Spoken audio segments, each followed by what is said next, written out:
people will say, oh, well, when my daughter graduates, then I'm going to start running, or when this thing happens, I'll start doing, and it's like, no, you just got to just do it. Just tomorrow, wake up and do the thing that you've been putting off, because you're going to suck at it. You're going to suck tomorrow as much as you're going to suck a year from now, if Right. that's your first time. And so the faster you can get the garbage out of the way, like a year from now, you're going to start, or a year from now, you're going to be good because you've been doing it a year. Hey, listeners. In the next episode of Tech in 26.2 Pod, I'm very excited to bring you the next guest speaker, Troy Busot, founder and CEO of Athlinks, now part of Lifetime Fitness. Folks who do not know Athlinks is a platform where it aggregates the race results for different endurance sports. For example, I ran Boston in 2018. So if I want to see the key data points of that race, I can go to Athlinks and can find out all the details about my race. So it can be a kind of your track record of all the races you've run over the years. My conversation with Troy can be split into 3 parts. Part 1, he's starting Athlinks and scaling Athlinks. Part 2 of the conversation focuses on his selling Athlinks to Lifetime Fitness. Part 3 of the conversation focuses on his post-Lifetime, leading to his next venture he started recently called iLoomi. I'm sure you'll enjoy the discussions and the nuggets of wisdom Troy shares, especially if you're a startup founder. You'll find them very, very valuable. I hope you enjoyed the episode. And if you do, make sure that you subscribe, like, or share. Thanks for listening. Welcome, Troy, to this podcast. I'm really excited to have you here today.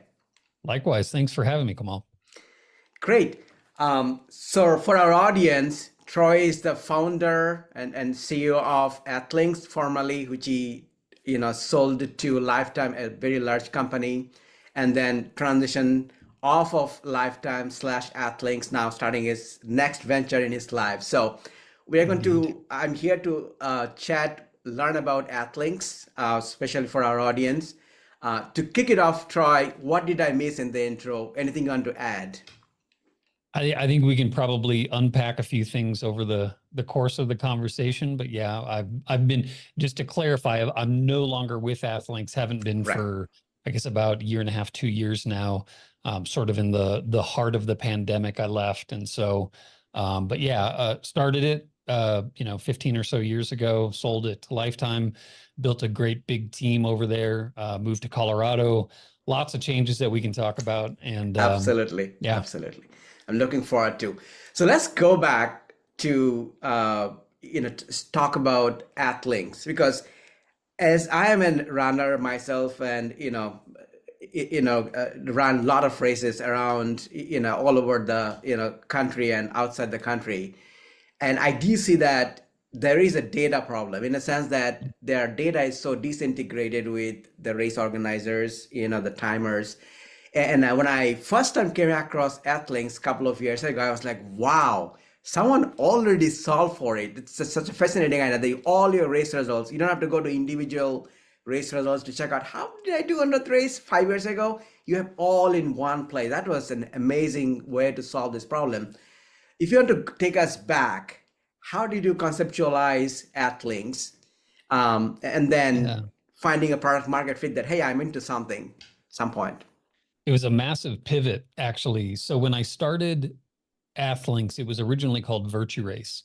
Oh, okay. And the idea is really what Strava became. So this was pre-smartphones. Everything was web. So this would have been around 2003, if I'm not mistaken. Oh, okay.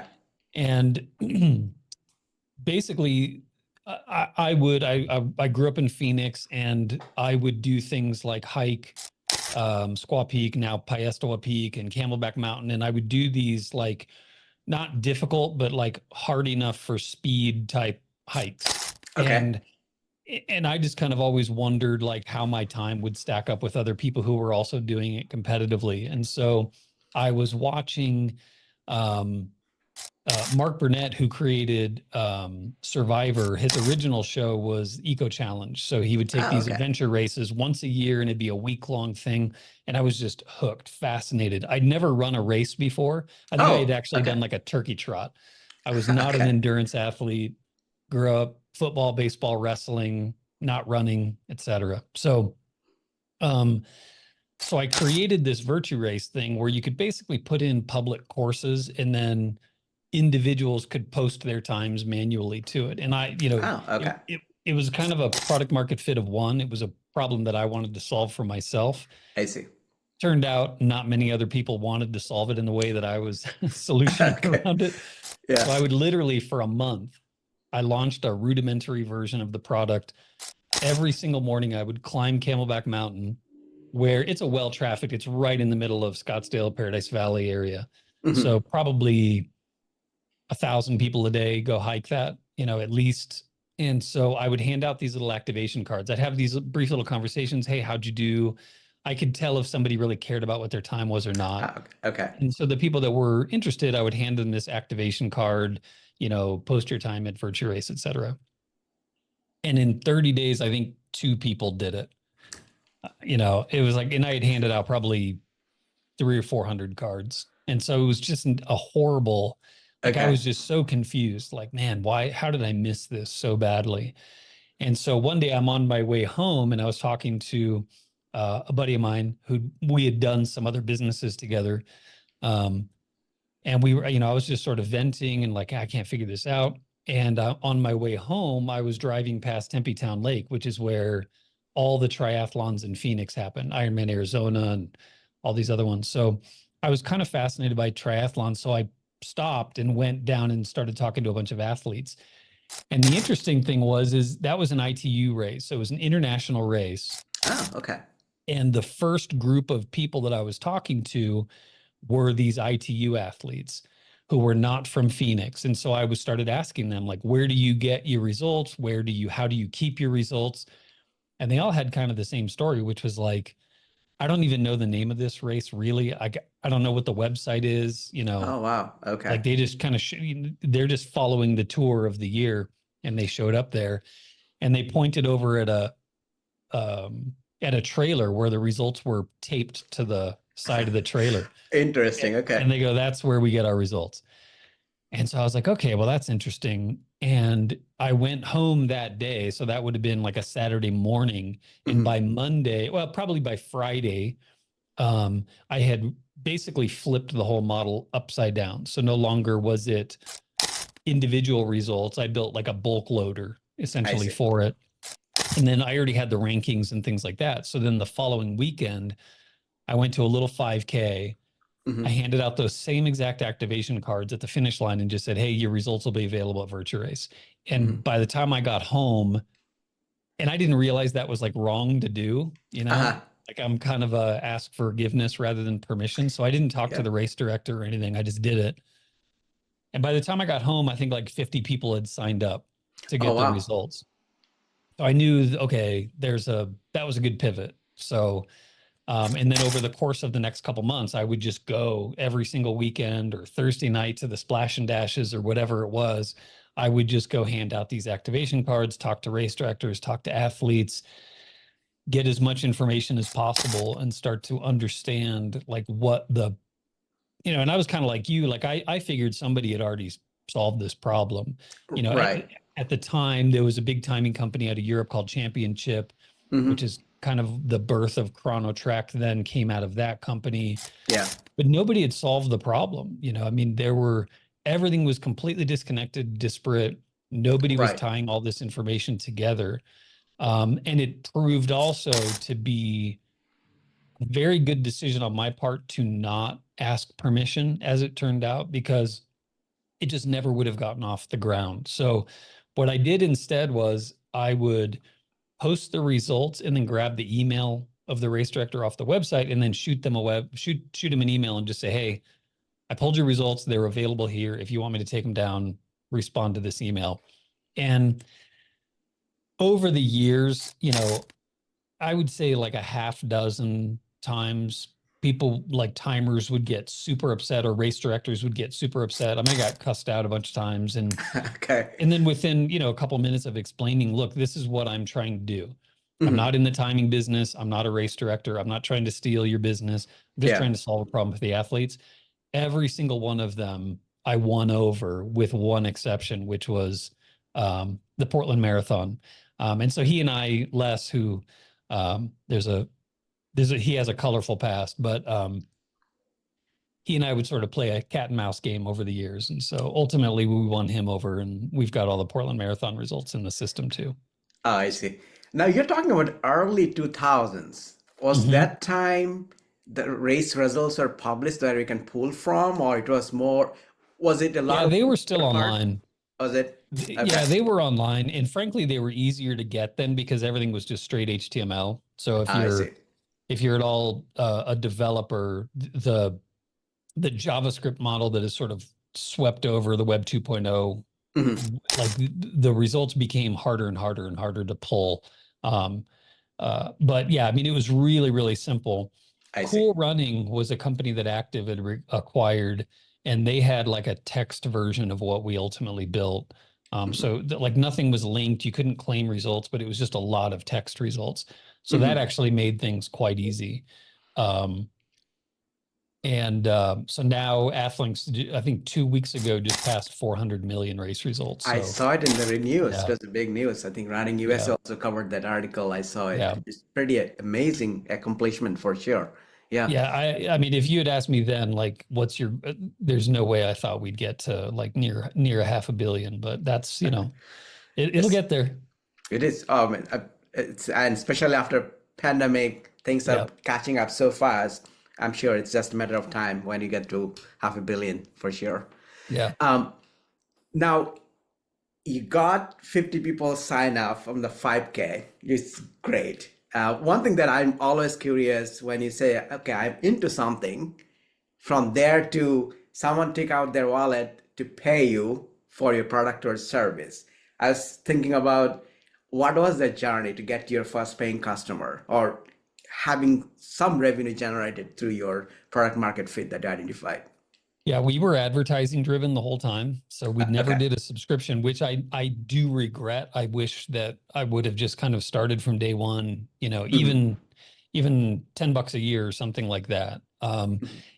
Eh, to sort of let myself off the hook, frankly, in 2003, payments were not easy to do at the time. Right. So it wasn't like today where you could just, hook into Apple Payments or something like that and it'd be easy. So it wasn't impossible. And there was actually a track and field site out of England, out of the UK. I don't remember the name of it, but they were doing a subscription service. And I talked to those guys just about their experience and it wasn't a great experience for them. Like they really weren't um I figured my bigger upside was going to be to grow the user base big enough to where advertisers would come in. And that's So, ultimately, it wasn't a massive amount of money. I mean, I think my best year was around a $500,000 in sales for the year, which I mean, it ran a business. So it okay. wasn't necessarily gonna you know, it wasn't going to be $100 million type of business. So, but it was good Hmm. enough to keep the lights on.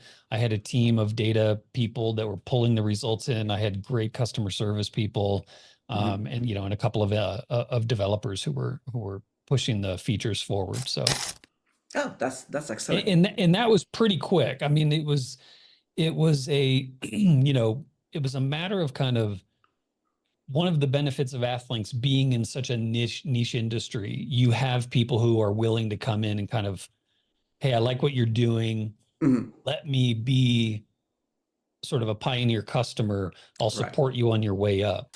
Hmm. So a guy, Robin Thurston, who was the co-founder of Map My Fitness, Oh, okay. um, Map My Ride, Map My Run, all of that stuff, who now runs Outside Magazine.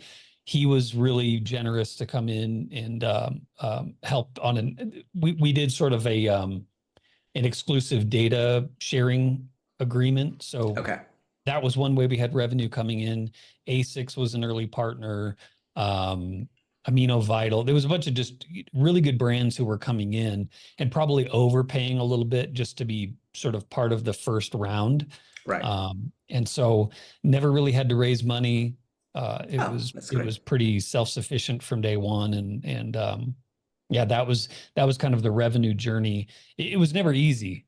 You know, there were definitely times. I remember one time I landed in Portland to go talk to the Hood to Coast folks, and I got off the plane expecting a confirmation of a big deal we were doing with a shoe brand, only to get word as I land that they pulled out. They had some really?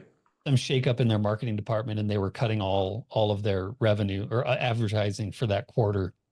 So, you know, that's the downside of that. When you have a subscription business, you're not going to lose all of your customers or all of your revenue overnight. You know, even in hard times, some percentage will be steadfast. And That's true. Going into like the 2008 recession, you know, our revenue got cut 80% literally overnight. Oh, wow.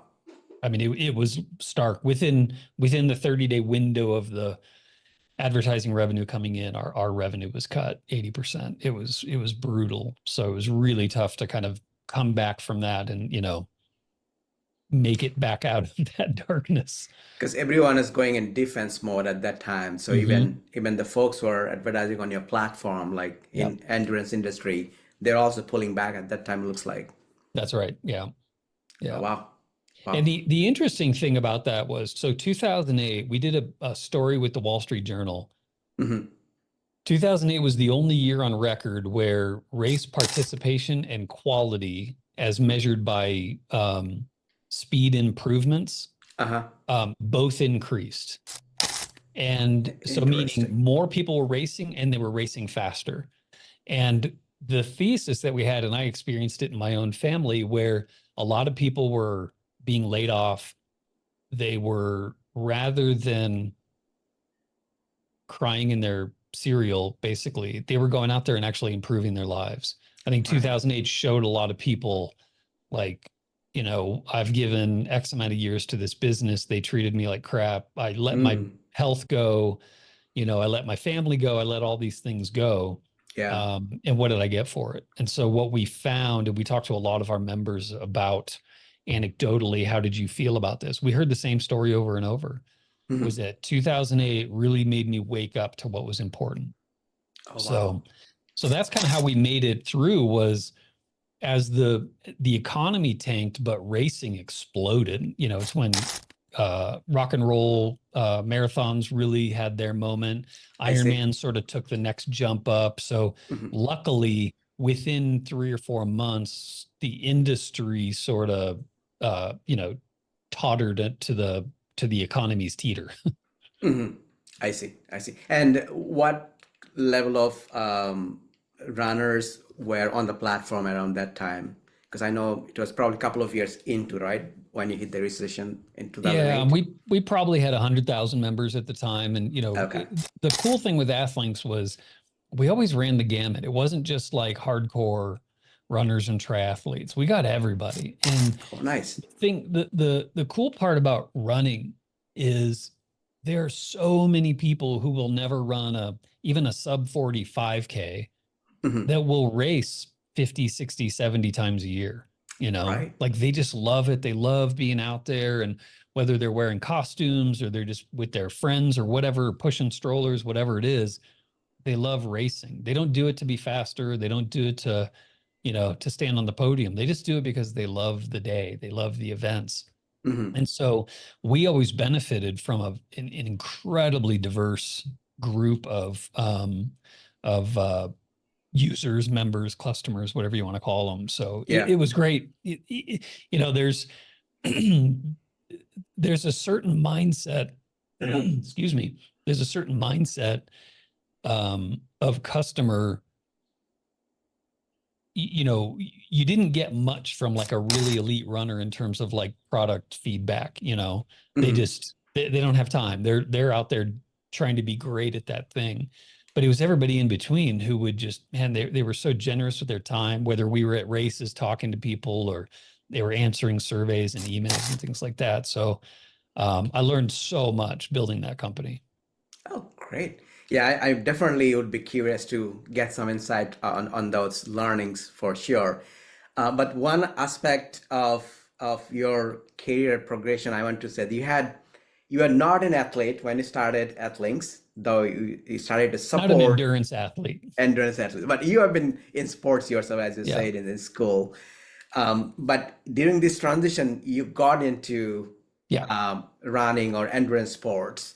Yeah. I'd be curious to learn a little bit about that transition. Yeah, as I said, I pulled over at that triathlon that time Yeah. because of one, for Athlinks or Virtue Race at the time, but two was I was really fascinated by triathlon. And so almost immediately I got pretty heavily into triathlon when I started the business. And so part of it was, I believe, in order to build great products, you do have to, they have to resonate with you. Like, Right. it's and I don't care if if you're doing something for plumbers, like you better understand that industry pretty well. Right. And to have passion for it, all the better. Mm-hmm. And so yeah, it definitely started me on a journey. It's impossible to go to events and not want to do them. I mean, it's totally Absolutely. impossible, Yep. And so I went to a triathlon, and in my mind, the only picture I had of triathlons at the time was Ironman, and not even the current Ironman. This is the NBC Julie Moss crawling across the finish line, Okay. like the total, like, this is just for other people. This is not for me. Yeah. And then you Yeah. go to your first triathlon and you realize, okay, wait a second, there's levels to this. Mm-hmm. There's definitely an entry level to it. Yeah. And so, yeah, I mean, I jumped in some splash and dashes. I figured, I can figure out how to ride a bike at some point. I'd grown up Oh, riding wow. bikes, Okay. but it was Okay. like, I had no idea. The first time I jumped in a pool to swim, I Mm-hmm. thought I knew what I was doing. And I literally swam 50 yards and had to get out of the pool. I was so white. Okay. I see. Yeah, I had no idea what I was doing in the pool. So, it took me a month or so to get some endurance going. And then Phoenix had a lot of good triathlon markets and Mm-hmm. actually they got wiped out because of the economics of parks and things like that. But Mm-hmm. in Phoenix, we had a splash and dash series in the fall and spring. I think they were Thursday nights. And the cool thing was they were $20. They were varying distances, but usually fairly short. So it was like a 1,000-meter swim in Tempe Town Huh. Lake. You'd get out and run a 5K. So it was very accessible for people who were totally intimidated by open water swims and that type of thing. Yeah. And so that's really kind of where I cut my teeth. Was it gave me 5 weeks in a row or 6 weeks in a row or whatever the series was. Mm-hmm. Because the other side is, when you're starting in any of these things, like whether it's starting a business, programming, running, whatever it is, like consistency and repetition, Yep. and being able to fail really fast and learn and then Mm-hmm. do it again and again and again, Mm-hmm. that is so important to progress. And so if I was waiting around like once a month or once every 6 weeks to do a full try, and I'm Mm-hmm. paying $100 a pop, and I screw up the swim, I've got to sit there for 5 weeks or 6 weeks and agonize over that. Right. Whereas the splash and dash stuff, it was like every week, I could make a mistake, correct it in the pool the next day, and then Mm-hmm. 6 days later, I'm racing again to fix that thing. And so that was another lesson learned in running the business as well, which was just get out there fast, fail super fast, and just always be looking for that data. Like, what did I do wrong? How can I fix it? Mm-hmm. Oh, that's amazing. I love this philosophy of fail fast, because that's the best way to keep up, because things are changing around you all the time. If you're not failing fast, you're not learning, you're not growing, for sure. Yeah. Yeah. Well, I think the key there is people see the fail fast thing going, okay, make mistakes. No. You're going to make mistakes. Right. I don't care what you're doing. You're going to start a business. You're going to, whatever it is, the fail part is built in. Mm-hmm. That's going to happen 50% of the time, at least, without fail. Half of your assumptions are always wrong. Mm-hmm. The fast part is the thing you have to build your mindset for. And Absolutely. too often, people will say, well, when my daughter graduates, then I'm going to start running, or when when this thing happens, I'll start doing, and it's like, no, you just got to just do it. Just tomorrow, wake up and do the thing that you've been putting off. Mm-hmm. because you're going to suck at it. You're going to suck tomorrow as much as you're going to suck a year from now if Right. that's your first time. And Mm-hmm. so the faster you can get the garbage out of the way, Mm-hmm. you know, like a year from now you're going to start, or a year from now you're going to be good because you've been doing it a year. Right. Right. That's a great way of putting it there. Um, During this transition, so you got into endurance in sports, you started to build Athlinks, and then at some point of time, in this transition, you said, okay, maybe it's time to think about exit. Mm. Um, how was that transition? When did you start to think about exit and then started to romance potential buyers? Yeah. I'd like to talk a little bit more on that too. To be perfectly honest, day one, I was thinking exit. So you And started okay. not necessarily like I'm going to go get, super uber rich off of this idea. It was more about what am I building? Mm-hmm. So I didn't build Athlinks to be a standalone business. I built Athlinks really to be a cog in a bigger machine. Okay. It's always how I thought about the product. Mm-hmm. I had built other businesses that I built as businesses, as standalone businesses that that really sort of handled everything. Mm-hmm. Athlinks needed to live in an ecosystem where there was subscription revenue, whether that was race registration or timing chips or some built-in Mm-hmm. revenue on that side. And so I had really always built Athlinks to be sold. Okay. And so probably 4 years in is when I started to pursue different suitors.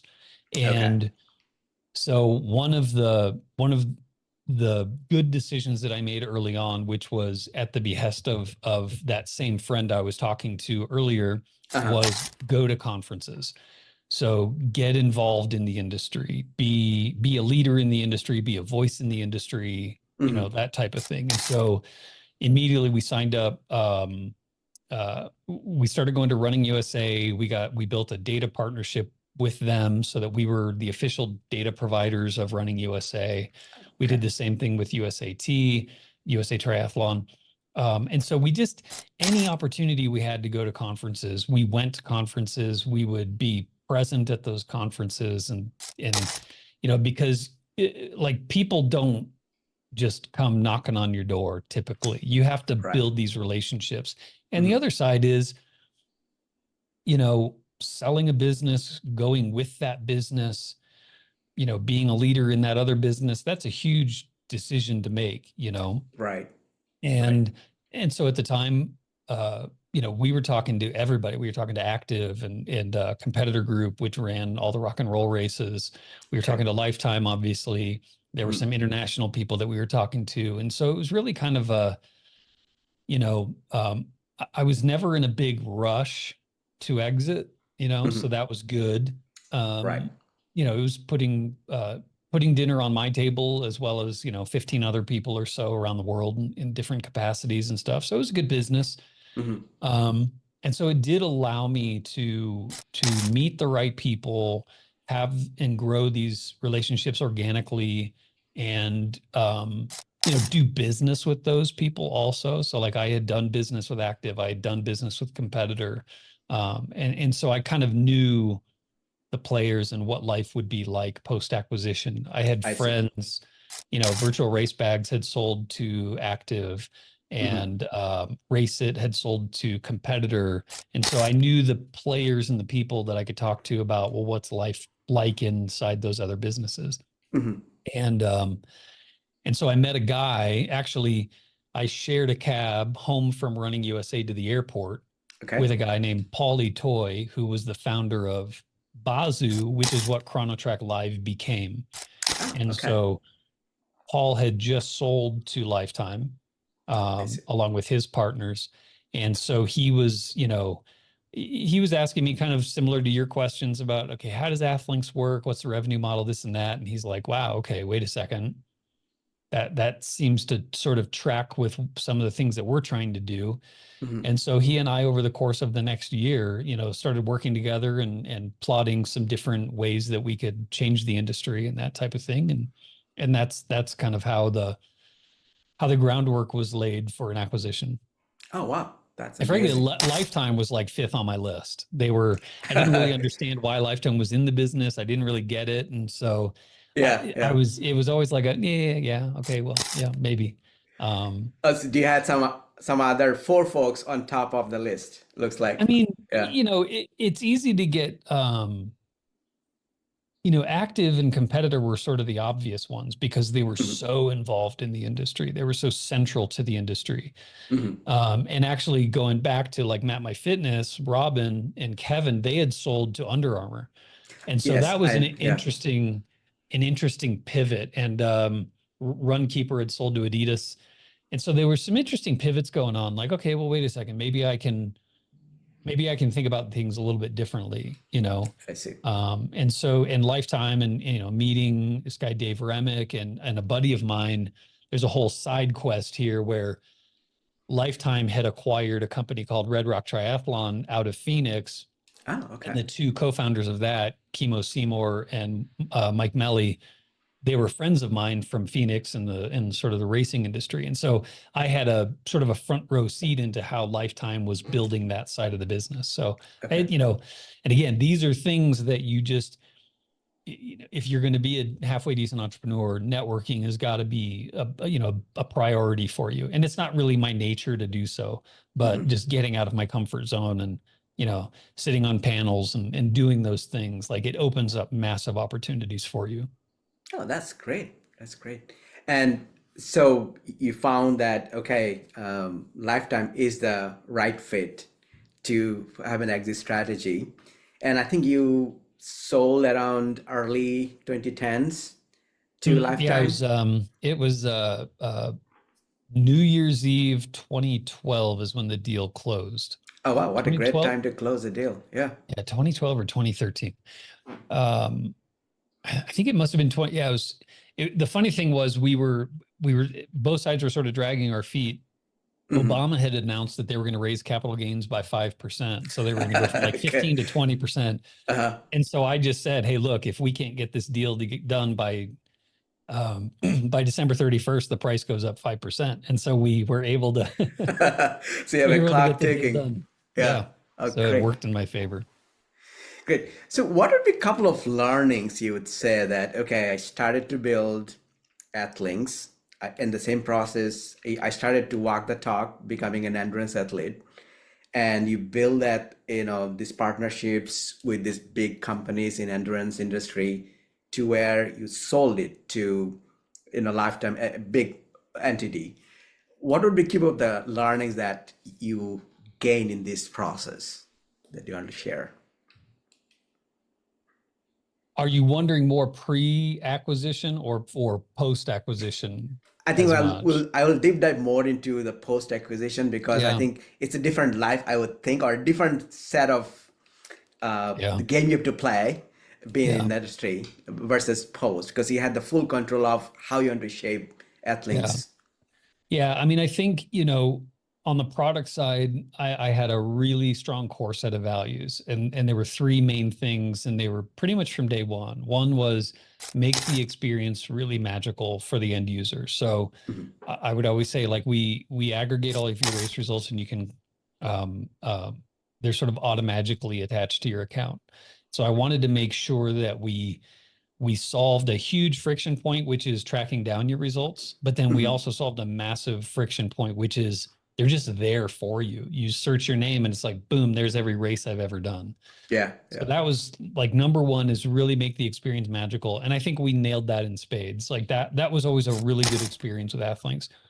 Two then was allow people to really celebrate their accomplishments. We Mhm, did a good job on this. There was an initial version of the site for years, red and black, and we had these race reports on it. And we got rid of them. And I always hated that we got rid of them because we never built them back in, mhm, which we can get into post acquisition. But we didn't do a great job yet of like really letting people truly celebrate. And that's part of what my new business is, iLoomi. But really letting people celebrate, and then so that three, they can connect more deeply with the community. And mhm, we did an okay job of that.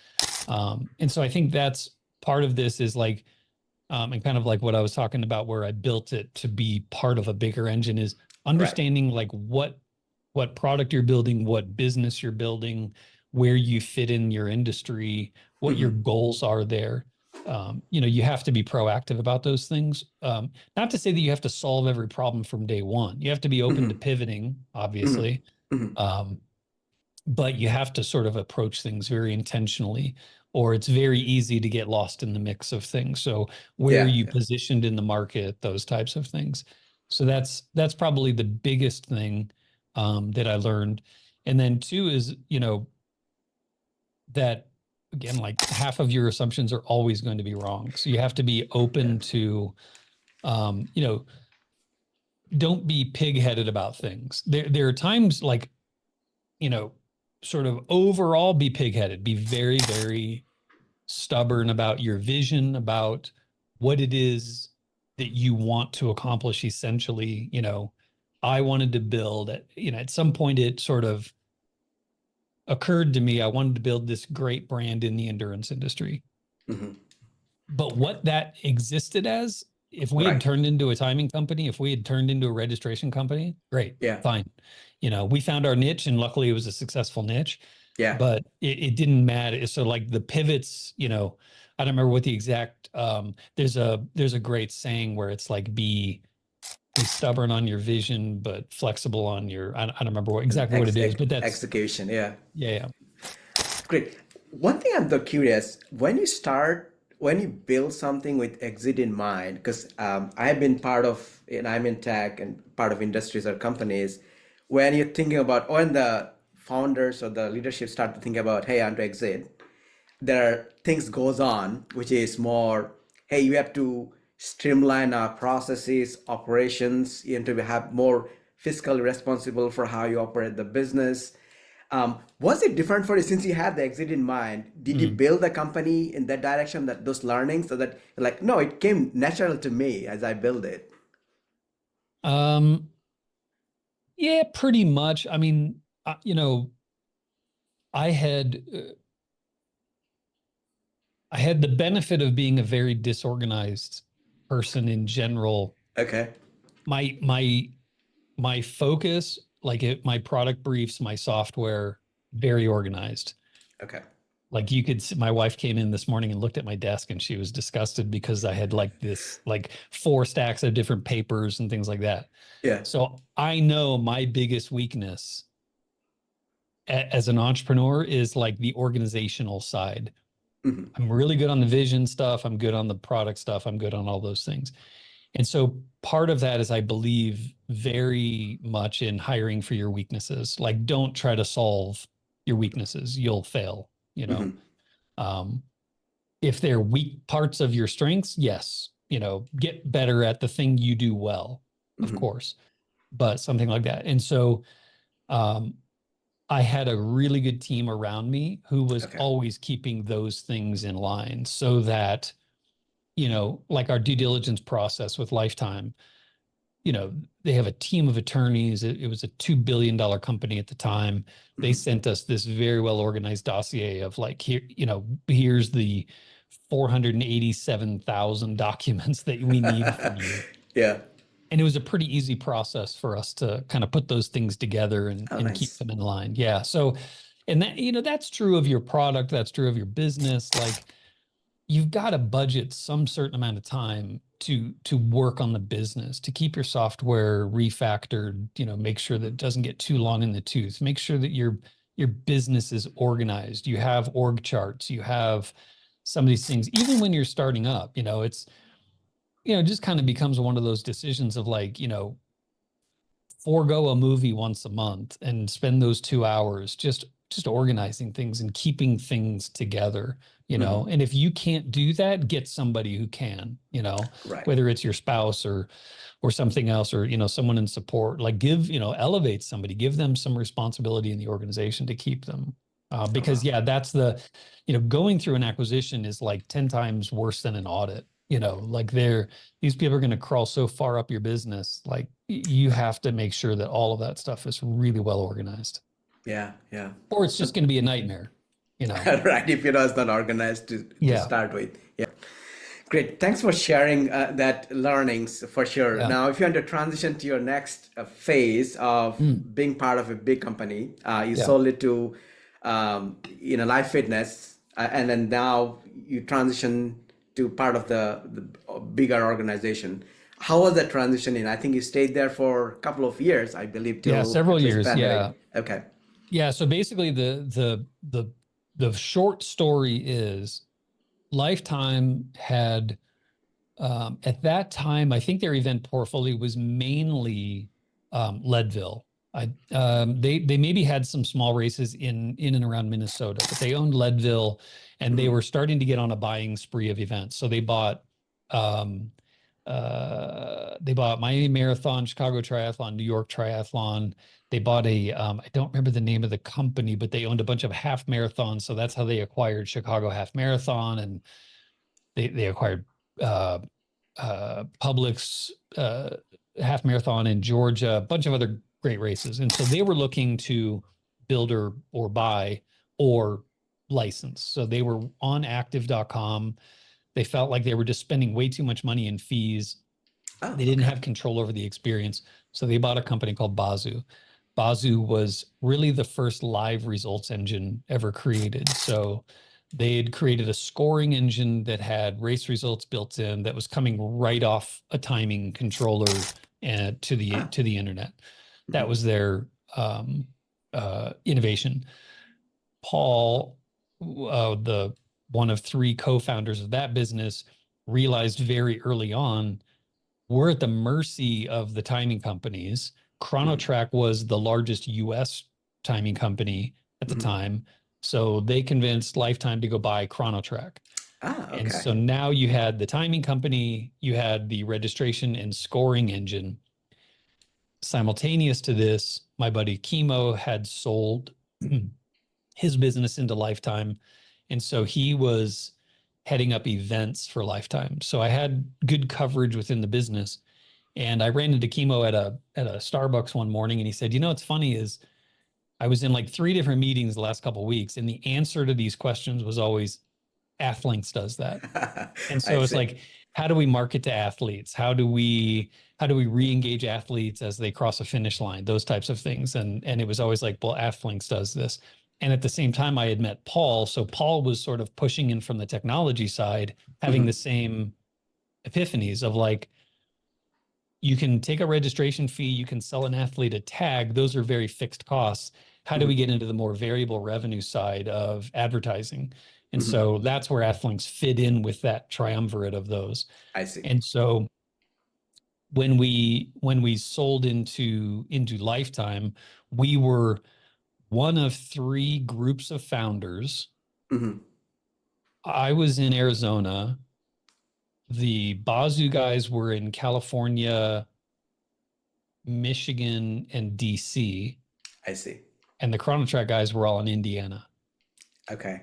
And so for about 18 months, we got nothing done. I see. We just could not we would get together like once a month or once a quarter, have these meetings. I'm a big fan of the saying, you don't rise to your goals, you fall to your systems. And so that was a perfect example. We had all these goals. We would get together once a month or once a quarter, depending on the time of year. We would have all these platitudes. We're going to do this, we're going to do that, but we had no system. And so we would fail over and over and over. We just couldn't get out of our own way. And so I was basically ready to walk away. And one of I told you some of the things that I liked about what I did. One of the worst things that I did was when I sold the business, not to get too specific about things, but a lot of it was basically an earnout. So I had to hit targets for the next several years to get the full amount of the sale price.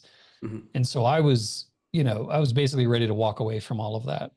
And so one time, it was about a year and a half in, we were all extremely frustrated with ourselves, with one another.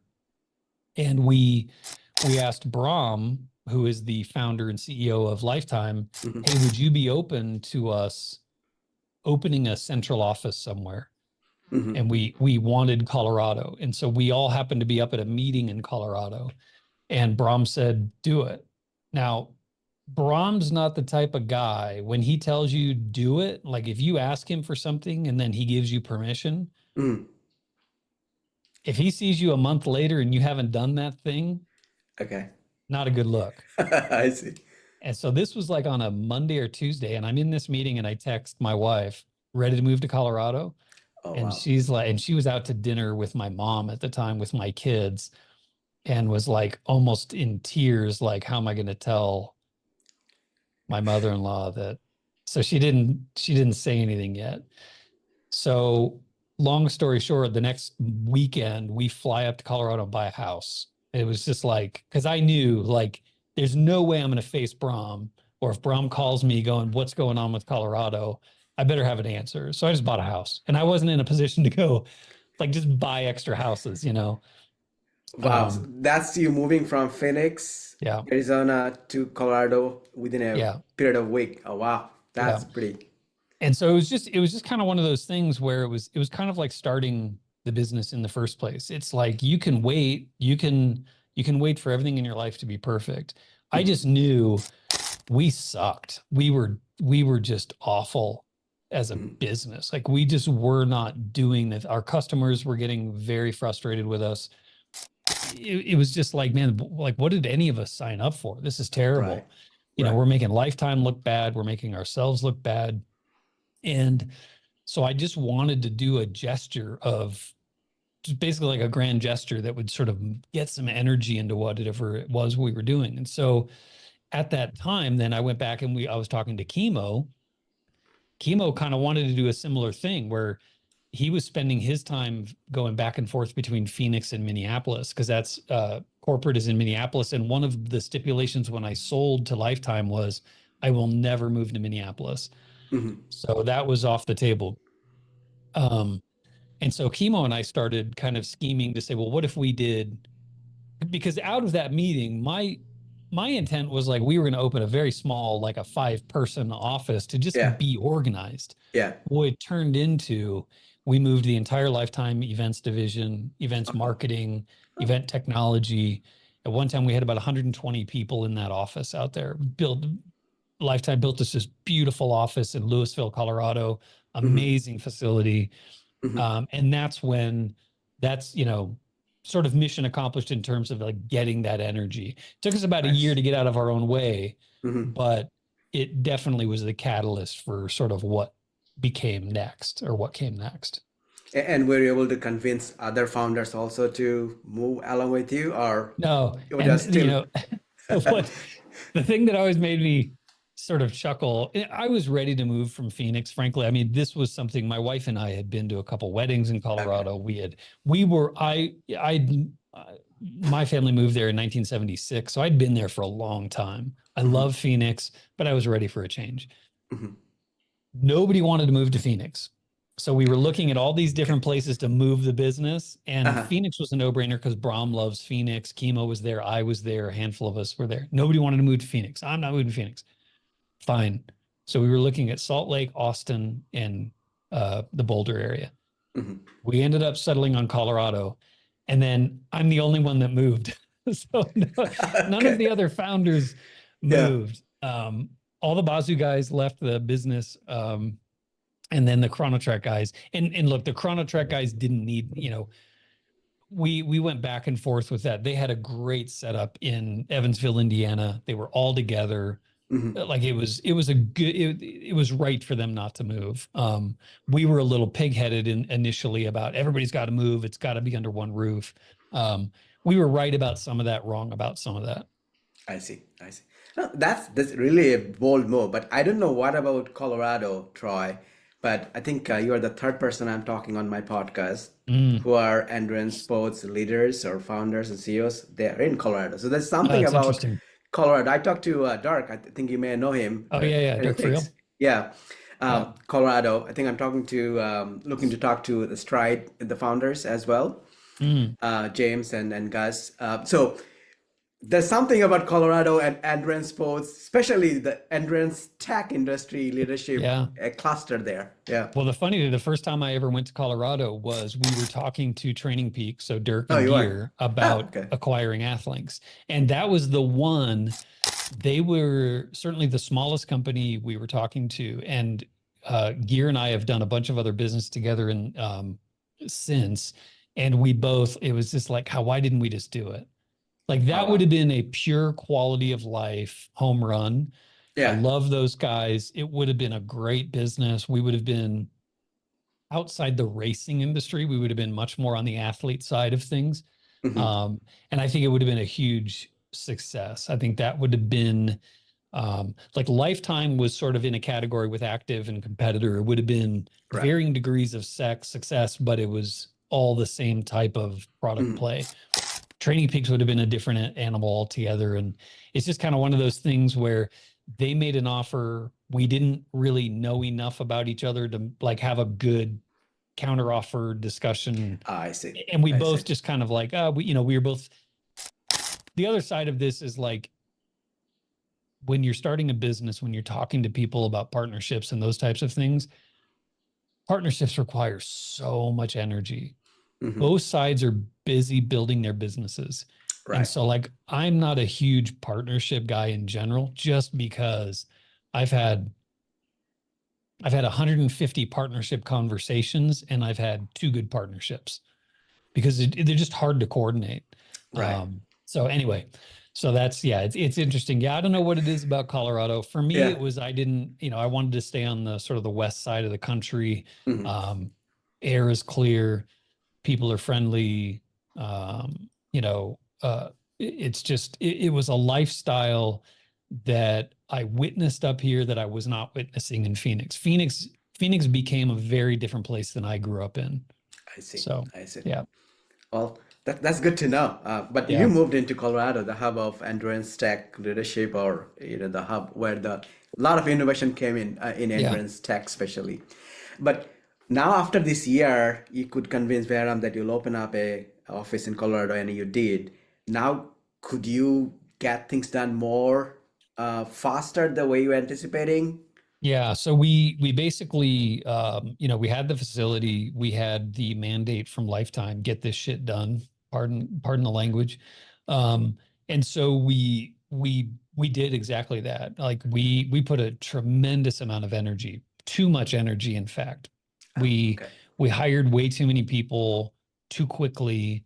So it took us another year to really kind of like get it right. We went through some personnel changes. We did some reorgs, some different, and these are things that it's like, were they mistakes? Not really mistakes, like we had to go through it to sort of get to where we were, like we had employee revolts. We had, there was all sorts of, because it was just hard. It's hard to pull that many people in at a time, especially when the economy was going insane. So, you have a generational shift where you had like a lot of sort of Gen X, and then you brought in a lot of millennial mindset into that. There wasn't a whole lot of, like, I think that's a much more understood mindset now, that there's a huge difference in the mindset, especially professionally, between those 2 generations. Yeah. So it's just, we just made a lot of, luckily no critical mistakes in terms of syncing the business, but it took us a while. It really did take us a while to kind of get good at what we were trying to do. And then finally we shed a little bit of staff. Like the engineering team got up to about product engineering, UX, et cetera, across that entire division. I think we were up to around 80. We settled down to about 45, 50, which was a good size. We consolidated some of the management. So we had product and engineering split across 2 divisions. We put those together, which was a massive boost.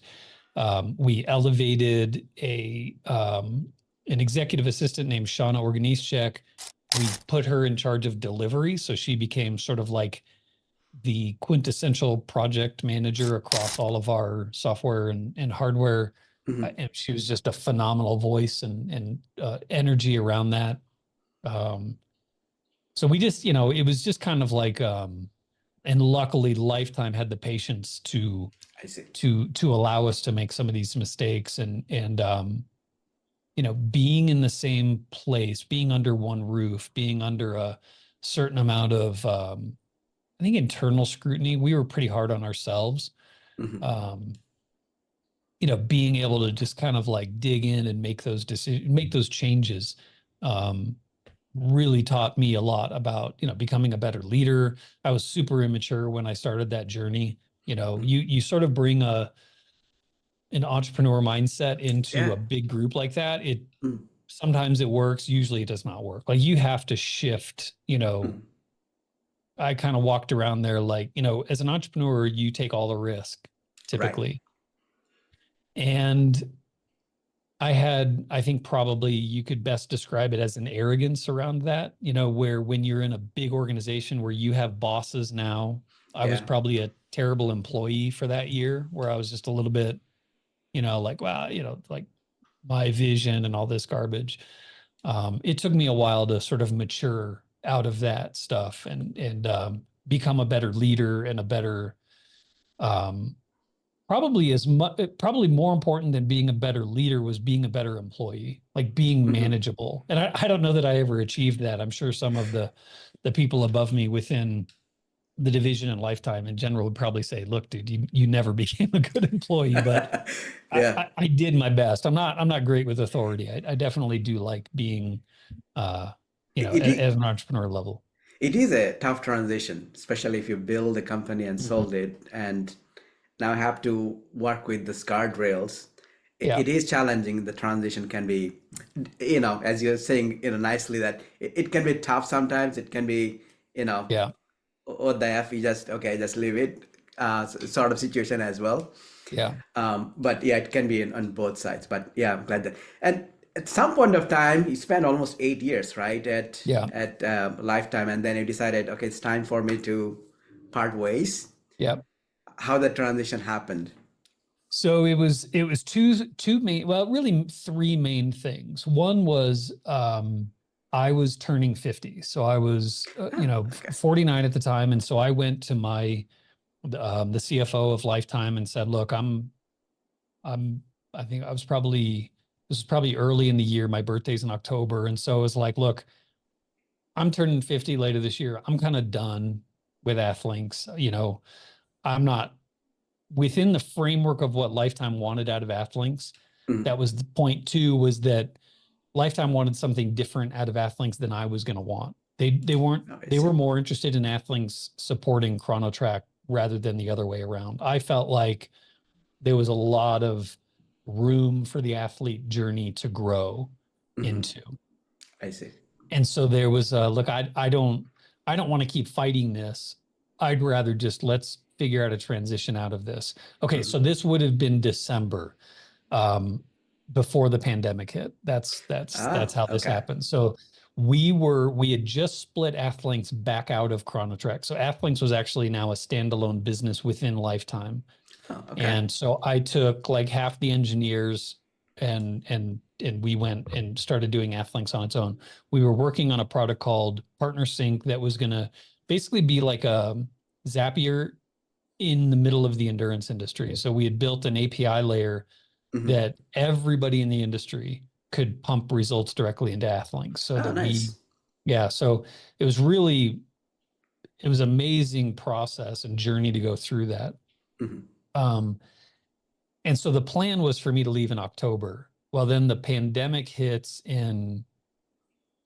it kind of hit in January for Right. endurance because we were seeing where like Taiwan Marathon, Tokyo Marathon, a lot of the Yeah. Asian marathons were falling quickly. And Yep. then it swept across Europe. And then it took like 6 weeks to hit the US, but we certainly knew what was coming. Mm. And so around, so we just basically stayed heads down. The good thing was when we split Athlinks out, we had all gone remote at the end of summer that year. So we had 6 months of practice being a fully remote business. Oh, nice. Okay. And so when COVID happened, it was like, yeah, whatever. We had to lay off a bunch of our staff. We furloughed them to sort of figure out what was going on. Then we were able to bring a few of them back. But we had a core group of people. We were heads down. We were cranking Partner Sync. We were building finally, because that whole time that I'd been there, we really didn't build anything that I would consider Athlinks. Everything was basically for timing and scoring and registration. We didn't do any of the athlete journey stuff. So we were finally getting to a bunch of that. And then in May-ish, I think it was like we kind of came back together and said, look, maybe October needs to come a little sooner, because I mean, the endurance industry was zero. Like there were no races anywhere in the world. Every penny, I belong to a Lifetime Fitness down the street. There were, where there's normally 500, 600, 700 people in one of those clubs at any given time, there were 30, 40 people, I mean, it was like, goes down, right? I can't argue with, it's like, why are you guys even investing in this business? It just doesn't make any sense. Like save every penny, make sure the core of Lifetime is healthy. So that's when I left. Great terms. I mean, still good friends with everybody there, but it just didn't make sense anymore. They weren't going to invest in Athlinks the way that I would want them to. So it was just kind of like a very amicable, let's go our separate ways and sort of be done. So, Well, congratulations on your transition. I know it must be tough on you because you saw your baby grow, bought into a big organization. I was ready to send my baby to college. So it was like, I mean, it was literally like, I had several people come out of the woodwork right. Hey, let's start this business. Let's do this. Let's, and it was like, I'm done. Like I want to go to a race and just race and not worry about who's timing, what timing equipment, it's like, I was just done. It's weird when you tie, my three hobbies when I left. I had the podcast, which is about endurance sports. I write software, but all the software I was writing was endurance software. And then I race and I trained, and it was like everything that I have is tied up in this one basket. It's like, I need to separate, so it was not at all, there was no bitter to the sweetness. I was ready to rock. I was ready to go and start, what has now become iLoomi and with a lot of the same core, those three core beliefs about, making magical experiences, letting people celebrate their accomplishments and connecting to community. So no, congratulations on your launch. I know it just launched recently. Yep. Just this past week.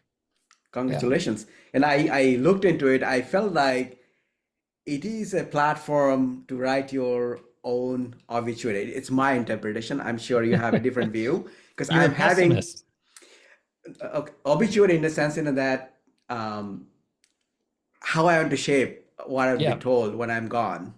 And I can shape it because I'm inviting my friends to share about me and writing my own story. And if I do something that I want to be told differently, I can shape it. Or do things differently. iLoomi, the core behind iLoomi is allowing people to basically leverage large language model AI to have a chat about a specific memory in their life. The chat does an amazing job of extracting more and more details. You can invite other people in to help with that chat. And so it asks you really pointed questions. It's really good at drawing emotion out. And so you have a conversation with this chatbot, it extracts a lot of data, and then it writes the story for you. You can then upload photos. We just launched a feature called Story Analyzer that basically it rates the story on 5 categories from narrative structure and detail and humor. And then it allows you, and then it suggests 5 questions to improve the story. So it does a really good job of like a guided way for you to memorialize your life. And the way that we look at it is, for a boomer, for my parents, they're looking at it as, I have a limited amount of time to catalog the top 100 stories of my life. I'm never going to have the energy to write that. But it's like using iLoomi, and it's iLoomi.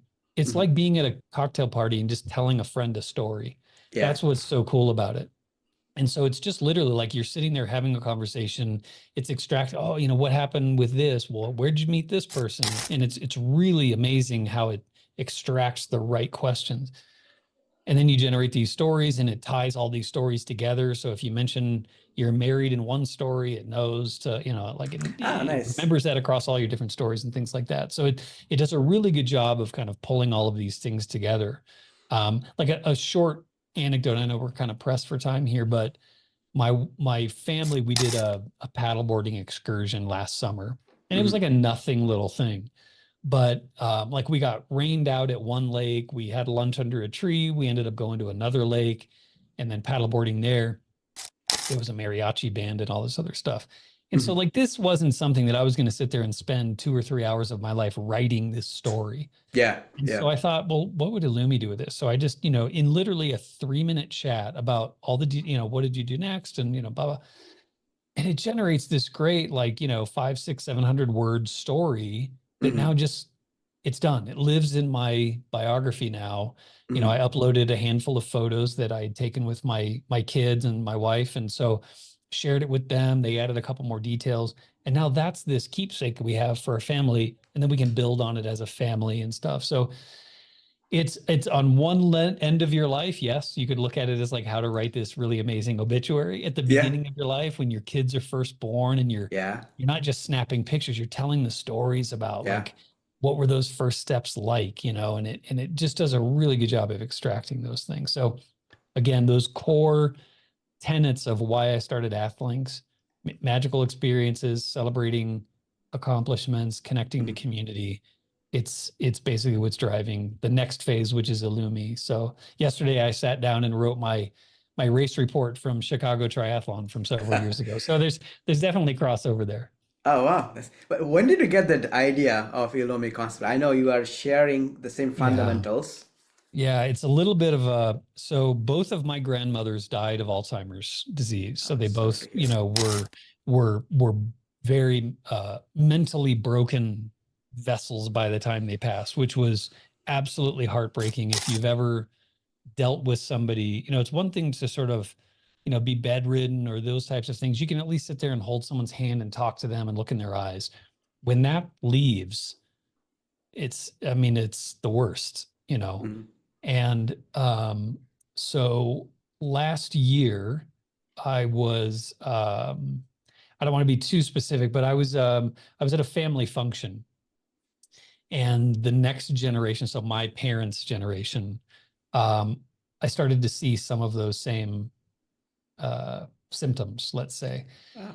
And I'd been working on another project that was very AI heavy, and immediately it was just like, wow, wait a second. What if we could really use these large language models for like a very, very positive, there's so much that they're being used for today that are just so trivial. Like, what if we could use them, to build a searchable family wiki? So, a generation from now, 2 generations from now, 3 generations from now, like I know more about what my friends eat for lunch because they post pictures to Instagram than I know about anything about my great grandparents. I don't know That's anything true. about them. That's true. And so can my mom sit there with her phone and start recording these stories and building out her life story so that one day my grandkids can just say, where did great grandma go, or great great grandmother? Where did she go to high school? How did she meet her husband? What is the story of our family? And have these like really, really rich narratives narrated in their voice, and those types of things. Yeah, those are the things that really make this thing a very magical experience. No, that so it's definitely you have emotional connection between the Yeah, story, how you conceptualize the product, and then congratulations. I'm sure a lot of people would use it and have relive those experiences for sure. I'm definitely want to check it out for sure. Uh, cool. Talking about Alzheimer's, I don't know if you heard of Peter Attia. I don't know if you Hmm. follow him, Yeah, Outlive. Yeah, it's yeah. just a great book. And I started to practice some of them because, as you're saying, if it is in the family history, it can, Hmm. you know, do whatever it can to prevent ourselves. Yeah. Yeah, it's an interesting thing where they're looking at it now as basically type 3 diabetes. So there's a sugar component to it that is Yeah. hopefully we'll start making some real progress on treatment of that, because there's, you know, take my body, break Yeah. it, do whatever you want to it. Just please don't take my mind. Yeah. Yeah. It Don't is take my pretty sad. memories. Yeah, Yeah. I have one family member, my wife's grandfather, who has gone through.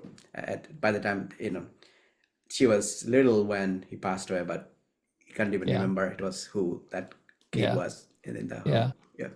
I always had this vision for Athlinks where we would make this commercial where there's like a granddad with the granddaughter sitting on his lap and they're looking at a computer screen and she's like, "Wow, grandpa, you were fast." And they're looking at his Athlinks profile, you know? And so Yeah. that image has always stuck with me about like, you know, I never sat down with any of my grandparents and really had a deep, meaningful conversation about their life. You know, Hmm. what Hmm. was it like in the war? What was it, all these types of things. I never had an opportunity to do those. And so being able to like leverage AI, leverage large language models, leverage the time that they have left to be able to, in a magical, frictionless way, tell these stories so that maybe granddaughter's not sitting on the knee. They're able to relive these memories in a different way, but just as rich and deep Hmm. with as much, if not more detail than they would have otherwise got. Yeah, yeah. No, Yeah. that is amazing. Well, all the best for iLoomi. I'm sure it will do great, and it was pleasure chatting with you and learn a Likewise. lot about how you build Athlinks, post Athlinks, and now a new journey that you started. And I learned a lot. Thank you so much for Appreciate your it. time. Yeah, likewise. Thanks for reaching out. It was great to meet you and best of luck with the tech in 26.2. I think it's going to be a hit. Thank you.